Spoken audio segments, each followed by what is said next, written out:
तो ये कहानी एक ऐसे लड़के की है जिसके पास खास किस्म की पावर्स थी। इसका नाम डोंगसू था। वो अपना ही गाना कंपोज किया हुआ जो उसने खुद बनाया था गुनगुनाता हुआ बस स्टेशन पर जा रहा था। तभी कुछ लोग आते हैं और उसको उठाकर ले जाते हैं। ये दरअसल लोगों को अगवा करके उनके जिस्म के हिस्सों को बेचा करते थे। वो डोंगसू को उठाकर एक डॉक्टर के पास ले आए थे, जहाँ पर वो डॉक्टर सर्जन उसके जिस्म के सभी हिस्सों को निकाल लेता है। डोंगसू तकरीबन मर चुका था, मगर हैरानी वाली बात ये थी फिर भी वो ये सब करता हुआ डॉक्टर को देख रहा था। डॉक्टर ने उसकी दोनों आंखें निकाल दी, ट्रे में रख दी थी और खुद फोन पर बात करने चले जाता है। उधर ही हम देख पाते हैं डोंगसू के जिस्म से कुछ अजीब से टेंटिकल्स बाहर आते हैं और उसका सारा जिस्म ठीक होने लगता है। डॉक्टर उसे देखकर बहुत ज्यादा डर गया था, क्योंकि डोंगसू ने खुद ही अपनी आँख को उठाकर लगा लिया था। जैसे ही वो अपनी दूसरी आँख को वहाँ पर ढूंढता है, डॉक्टर वहाँ पर गुंडों को बुला लेता है, जिससे अब डोंगसू वहाँ से भाग गया था। फिर कुछ दिन बाद उसी शहर में एक हादसा होता है। एक बहुत ही खूबसूरत औरत की मूर्ति को किसी ने सड़क के बीचों बीच लाकर रख दिया था। सब लोग उसकी तरफ देख रहे थे क्योंकि वो बहुत ज्यादा खूबसूरत थी। जैसे ही सब उसकी तस्वीरें लेने लगते हैं तो उस मूर्ति से खून टपक रहा था। यहाँ पर पता चलता है कि वो कोई मूर्ति नहीं थी, बल्कि जीता जागता एक इंसान था जिसको मूर्ति बना दिया गया था। आहिस्ता आहिस्ता ये खबर हर जगह पर फैल जाती है। वहाँ पर पुलिस भी आ गई थी। इंस्पेक्टर बहुत देर तक उसकी इन्वेस्टिगेशन करवाते हैं, जिसमें उन्हें पता चलता है कि उसमें पी और एल नाम के दो सिंबल्स हैं। वहीं पर हम डोंगसू को देखते हैं, जिसने अब अपनी एक आंख पर पट्टी बांध ली थी और अपनी दुख भरी जिंदगी जी रहा था। एक रात बैठा हुआ जब वो अपने ही बनाए हुए गाने की प्रैक्टिस कर रहा था तो अचानक से उसकी आंख में दर्द होने लगा था। जो आंख उसकी गायब थी उसको अचानक से एस्ट्रोलॉजी नजर आती है, जिसमें वो बिल्कुल वही लफ्ज देखता है जो उस मूर्ति के जिस्म पर बना हुआ था। उसको और भी बहुत सारी चीजें नजर आती हैं, जिससे ये पता चलता है कि डोंगसू की आंख किसी दूसरे आदमी के पास है। तभी डोंगसू ये सब देख पा रहा था जो वो आदमी कर रहा था। अगले दिन डोंगसू अपने काम पर जाता है जो एक कबाड़ खाना था। तभी वहाँ पर कुछ लोग आते हैं जो उसके दोस्त को बहुत मार रहे थे। डोंगसू अपने दोस्त की मदद करने की कोशिश करता है और बेचारा खुद ही मार खा देता है। उन्हीं में से एक आदमी डोंगसू को मारने के लिए चाकू निकालता है, पर डोंगसू उससे लड़ाई करता है और इसी उसमें बेचारे डोंगसू का कान कट जाता है, जो कि जमीन पर गिर गया था। ये देखकर सभी वहाँ से भाग जाते हैं। अब जैसे ही वो वहाँ से जाते हैं, डोंगसू अपना कान उठाकर अपनी अजीब खास किस्म की पावर्स ताकत से अपने कान को जोड़ लेता है। उधर ही वो लोग भी अब डोंगसू को ढूंढ रहे थे जो जिस्म के हिस्से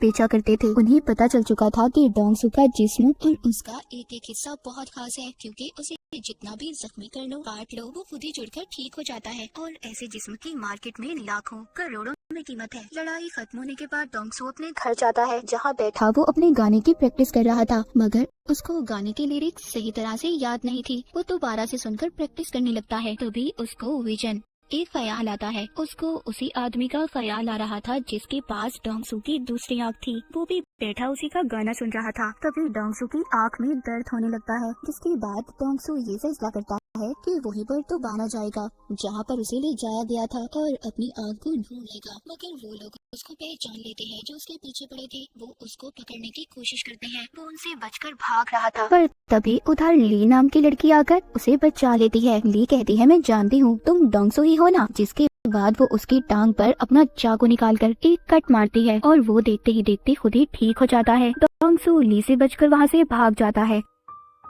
इसके बाद डोंगसू के ख्यालों में हमें एक किताब को दिखाया जाता है, जिसमें लोगों को मारकर उनका पुतला बनाने के बारे में सब कुछ लिखा हुआ था, जिससे ये बात तो साफ थी कि डोंगसू की आंख जिस इंसान के पास थी वो लोगों को मारकर उनका पुतला बनाकर उन्हें शहर में खड़ा कर देता था। फिर हम एक लड़की को देखते हैं जो डोंगसू का गाना सुनते अपने ऑफिस जा रही थी, क्योंकि वो गाना अब काफी ज्यादा वायरल हो चुका था। वो जाकर देखती है तो शहर में एक और पुतला खड़ा था जिसका अभी अभी खून किया गया था। ये सारी बातें अपने दोस्त को बताती है, जिसका नाम मिस्टर जिन था, पर वो आदतों से बिल्कुल भी अच्छा नहीं था, मगर ये लड़की उसको पसंद करती थी। ये लड़की मिस्टर जिन के सामने डोंगसू का गाना गुनगुनाती है। तभी उसकी आंखों में दर्द होने लगता है और उधर डोंगसू की आंखों में भी दर्द हो रहा था। अब ये बात तो यहीं पर क्लियर हो जाती है कि डोंगसू की दूसरी आंख जिस इंसान के पास थी वो मिस्टर जिन था और वही था जो शहर में सभी लोगों का कत्ल कर रहा था। और यहाँ पर ये भी पता चलता है कि डोंगसू की दोनों आंखें उसके गाने को पहचानती थी, इसीलिए जब भी वो बचता था उसकी आंखें आपस में जुड़ने की कोशिश करती थी। तभी उसे दर्द होता था। एक दिन वो अपने ख्यालों में एक लफ्ज लिखा हुआ देखता है जो कॉप्स आर्ट था। वो जब उसको इंटरनेट पर सर्च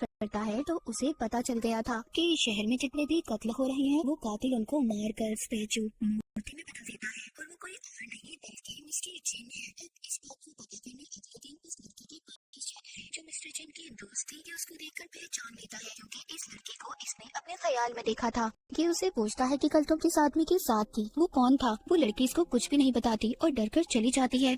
उसे ऐसा लग रहा था कि ये उसको छेड़ रहा है। अब डोंगसू किसी बात के बारे में भी नहीं जानता था। उसको तो ये भी नहीं पता था कि कातिल दिखता कैसा है। डोंगसू अब एक एस्ट्रोलॉजर के पास जाता है और उसको उन सिंबल्स जो उसने देखे थे और उन तारीखों के बारे में बताता है जब खून हुए थे। एस्ट्रोलॉजर उसको बताती है कि सब आपस में जुड़ी हुई चीजें हैं, इन सब को मिलाकर कल की तारीख भी मिलती जुलती है। मतलब डोंगसू ये बात तो समझ गया था कि कल भी खून होने वाला है, पर कब कहा ये बात वो नहीं जानता था। उधर ही वो लड़की जो मिस्टर जिन को पसंद करती थी उसकी दोस्त भी थी। वो उसके घर जाकर यहाँ वहाँ घूमने लगती है जिससे उसे वो किताब मिल जाती है जिसमें मरे हुए लोगों को पुतला कैसे बनाना है सब लिखा था। उसको भी ये बात पता चल चुकी थी कि जितने भी कत्ल हुए हैं उन सब के पीछे मिस्टर जिन का हाथ है। अगले ही दिन दोबारा से शहर में पुतला खड़ा था। जब सब उसको देखने चाहते हैं उधर वो लोग भी थे जो डोंगसू के पीछे पड़े हुए थे। वो उसको देख लेते हैं और पकड़ने की कोशिश करते हैं। उसको मारने वाले थे तभी उधर लिया जाती है जिसने एक बार फिर से डोंगसू को बचा लिया था। वो डोंगसू को बताती है कि मैं एक नॉवेलिस्ट हूँ जो कि कनेक्ट नाम के नॉवल को लिख रही हूँ जिसमें सुपर ह्यूमंस ताकतवर लोगों के बारे में बताया जाता है कि कैसे उनके जिस्म के हिस्से अलग करके भी वो आपस में जुड़ जाते हैं। अब खैर ली ने डोंगसू की जान बचाई थी। वो उसको थैंक्स बोलता है, उसका नंबर लेता है जिसके बाद डोंगसू वहाँ से चला गया था। दूसरी तरफ मिस्टर जिन की दोस्त को देखते हैं जो काफी परेशान थी क्योंकि उसको मिस्टर जिन की सच्चाई के बारे में पता चल चुका था और उसको अपने साथ छत पर ले जाता है। मिस्टर जिन की दोस्त कहती है मैं सब जानती हूँ, तुमने किस किस को मारा है और उन सभी पुतलों के बारे में भी। जब ये बातें वो बता रही थी तभी वो आदमी आकर चुपचाप इनकी बातें सुन लेता है जिसको पहले ये सब बता रही थी। उसका फोन बच जाता है जिससे मिस्टर जिन उसको देख लेता है। उसको पकड़कर बहुत ही बेरहमी से मारता है और फिर उसे नीचे गिरा देता है। मिस्टर जिन की दोस्त भी ये सब देखकर बेहोश हो गई थी।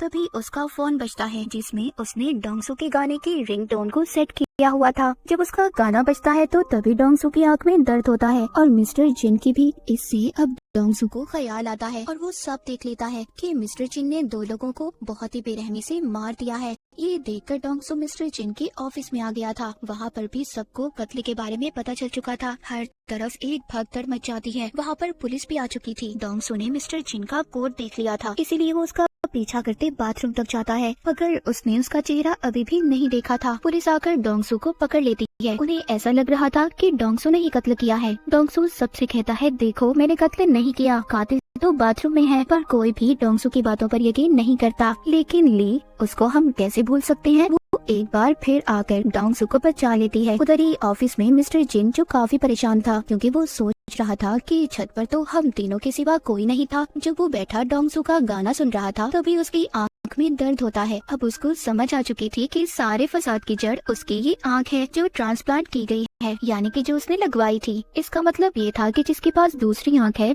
वो सब देख सकता है जो मिस्टर जिन कर रहा था। एक दिन डोंगसू ली को अपने घर लेकर जाता है और उसे सब कुछ बताता है। वो शुरू अपने बचपन से करता है कि कैसे वो एक दफा पेड़ से गिर गया था, उसकी टांग टूट गई थी मगर वो खुद को ठीक हो गई जिस वजह से मेरे सभी दोस्त मुझे मॉन्स्टर बुलाने लगे और मेरे घर वालों ने भी मेरा साथ छोड़ दिया। उस रात के बारे में भी बताता है जब इसको अगवा करके कुछ लोग ले गए थे और उन्होंने उसकी आंख को निकाल लिया जो मिस्टर जिन के पास है और वही है जो शहर में सबको मार रहा है। बस मैं उसको पकड़वाना चाहता हूँ पर मैं उसके बारे में कुछ भी नहीं जानता। ली सब बातें सुनकर हैरान हो गई थी। वो कहती है तुम परेशान मत हो, मैं तुम्हारा साथ दूंगी और उसको एक चश्मा भी लगाती है। कहती है इससे तुम्हारा कोई मजाक नहीं बनाएगा और ना ही लोग तुम्हें पहचान पाएंगे। जब वो मार्केट में कुछ लेने जाते हैं तो उधर डोंगसू के पोस्टर लगे हुए थे। पुलिस उसको ढूंढ रही थी लेकिन अचानक से उसकी आंख में दर्द होने लगता है। वो देखता है कि मिस्टर जिन उसकी तस्वीर बनाकर उसे कह रहा था कि मेरे मामले से दूर रहो नहीं तो बेमौत मारे जाओगे, क्योंकि वो जान चुका था कि जिस आदमी की आंख उसे लगाई गई है वो कोई और नहीं बल्कि डोंगसू है और उसे साथ ही होने वाले अगले कत्ल के बारे में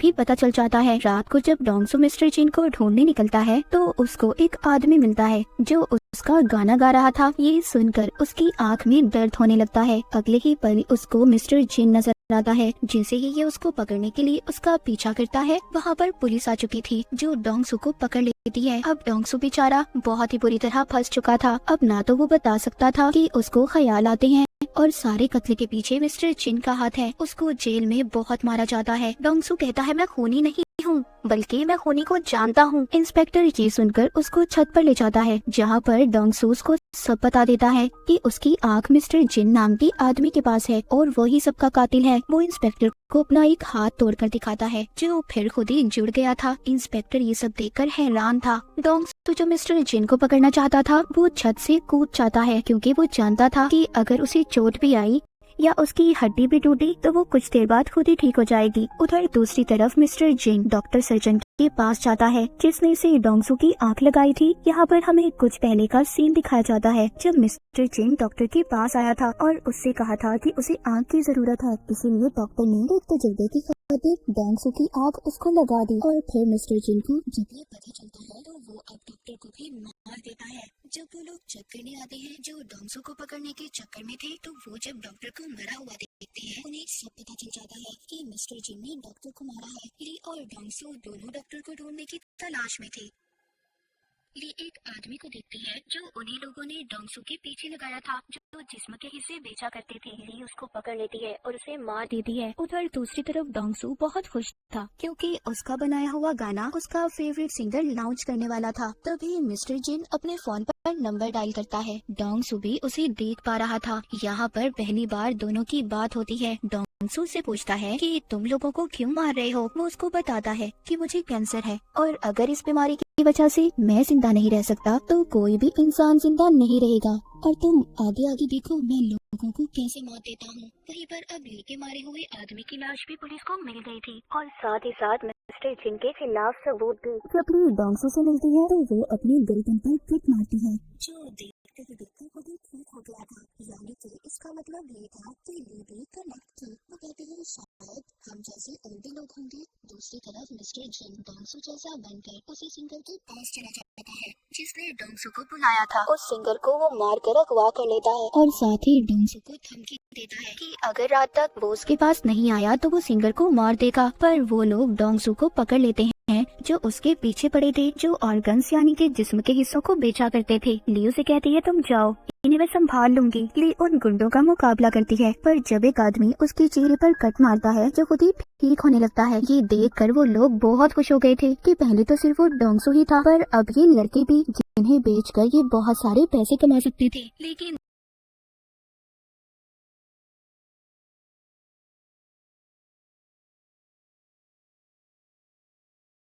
डोंगसू बनकर घूम रहा है। डोंगसू भी उस जगह पर पहुंच गया था जहां पर मिस्टर जिन ने उसे बुलाया था। वो ये बात